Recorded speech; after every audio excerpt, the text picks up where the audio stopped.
Hello students, I am teacher Svetlana and in our today's lecture we will learn about nervous coordination and the nervous system in Hydra, nervous system in planaria and the neural tissues which is covered in the chapter Control and Coordination. So let's begin. Nervous coordination. Students, unicellular organisms have a simple organization of their life processes.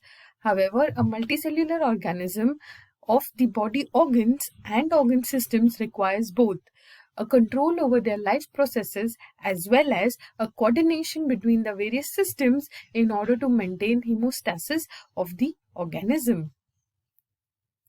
Plants and animals both show a control and coordination mechanism.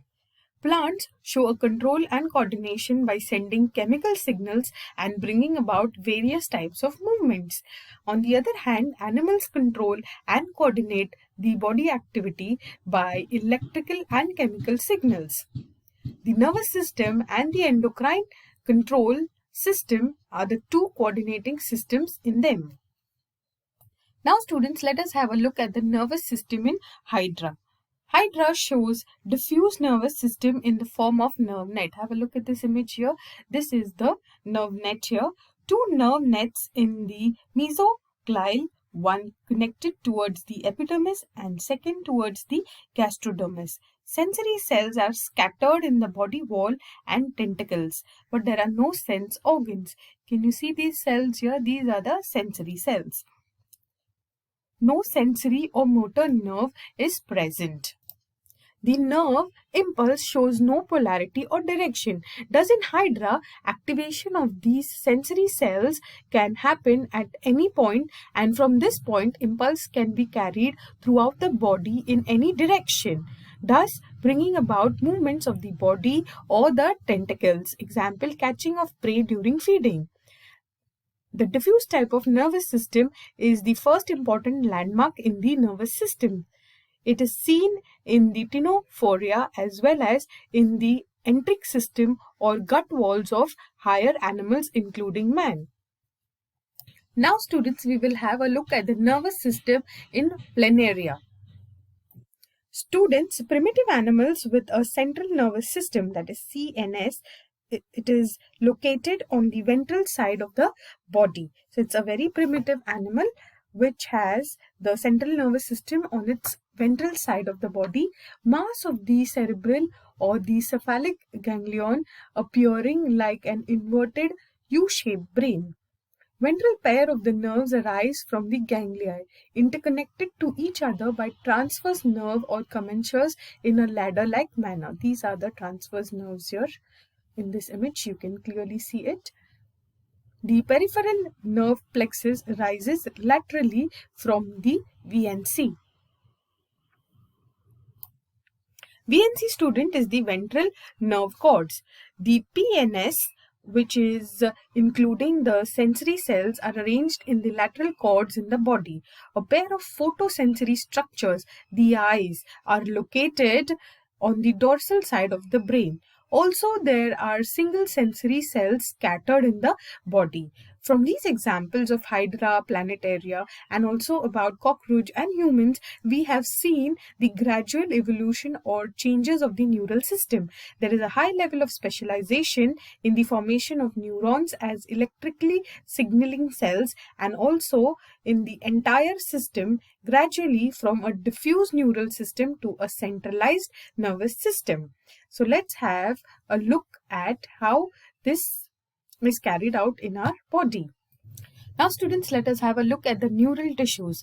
The neural tissue consists primarily of two types of cells, which are the neurons and the neuroganglia or the ganglial cells.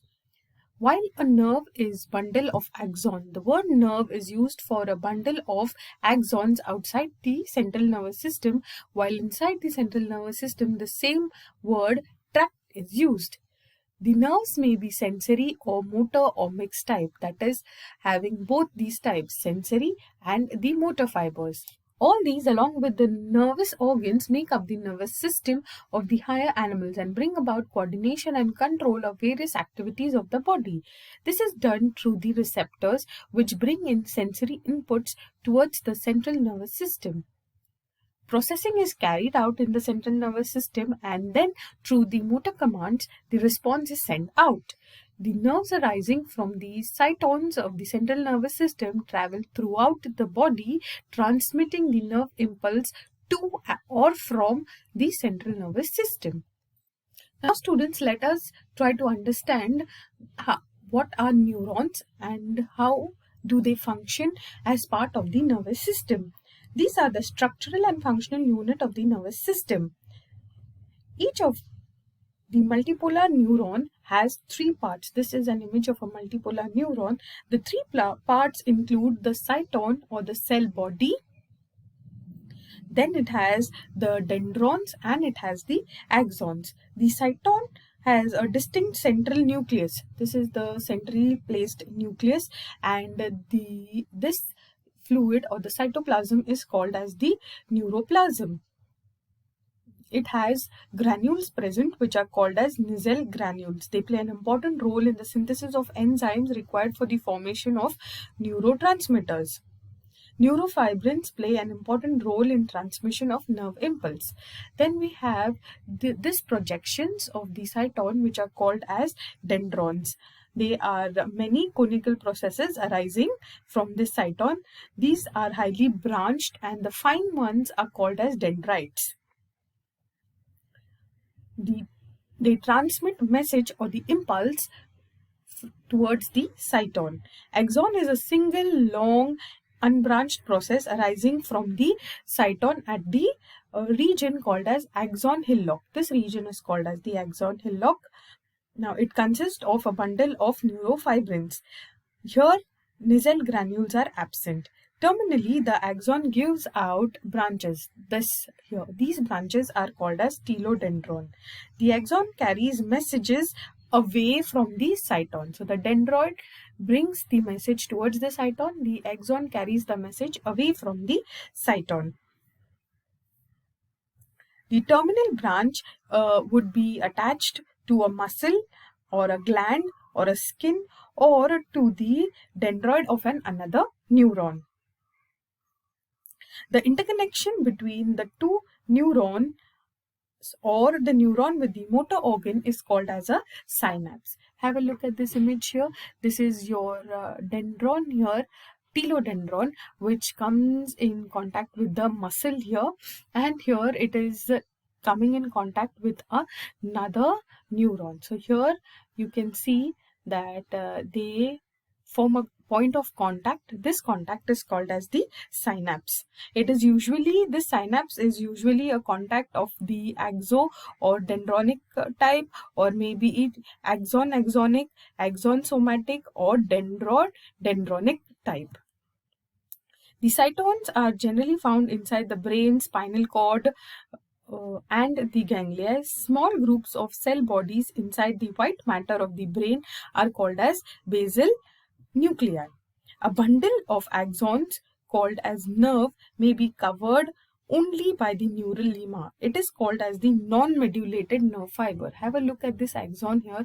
Only if the neural lemma is present covering the axon, then it is called as a non-myelinated or non-modulated nerve fiber. In this case, this is an image of a myelinated or modulated nerve fiber, where you can see that the Schwann cells are secreted around the neurolemma. Now, the conduction of impulse by such a modulated nerve fiber is 50 times faster than the non-modulated nerve fibers. The connective tissues covering around the nerve fasciculi is called as endoneurium. Students, a few fasciculi with endoneurium are surrounded by connective tissues called as perineurium, and a still larger bundle of nerves is covered on the outer side by the epineurium. Blood is supplied to all the nerves to provide oxygen as nutrition. The neuroganglial cells, the second component of our nervous system. The neuroganglial cells are far greater in number than the neurons. Most of these supporting cells of the nervous system are derived from the same embryonic tissue layer, that is the ectoderm, that produces neurons. The term neuroganglia refers to the supporting cells of the central nervous system CNS and the peripheral nervous system PNS. Now students, let us have a look at the neuroganglial cells. The types of these cells, these are located in the central nervous system. The first type is your oligodendrocytes. These cells have few branches.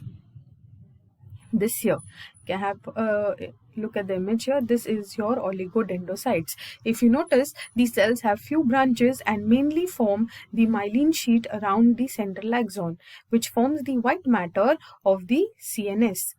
Myelin insulating sheet is made up of protein and fatty substance. It allows quick transmission of the electric impulse. Then we have the microganglia or the brain macrophages. These are small sized cells with few branches. These are derived from the monocytes and act as macrophages. They go to the site of injury, dead neurons, and cell debris in the central nervous system. They mediate immune response in the central nervous system. Then we have astrocytes. These are star-shaped cells and the most abundant ganglial cells of the central nervous system. They have various roles to perform in the brain: secretion and absorption of the neural transmitters and maintenance of the blood-brain barrier. They also regulate the transmission of the electric impulse with the brain. Then we have the epidermal cells, students.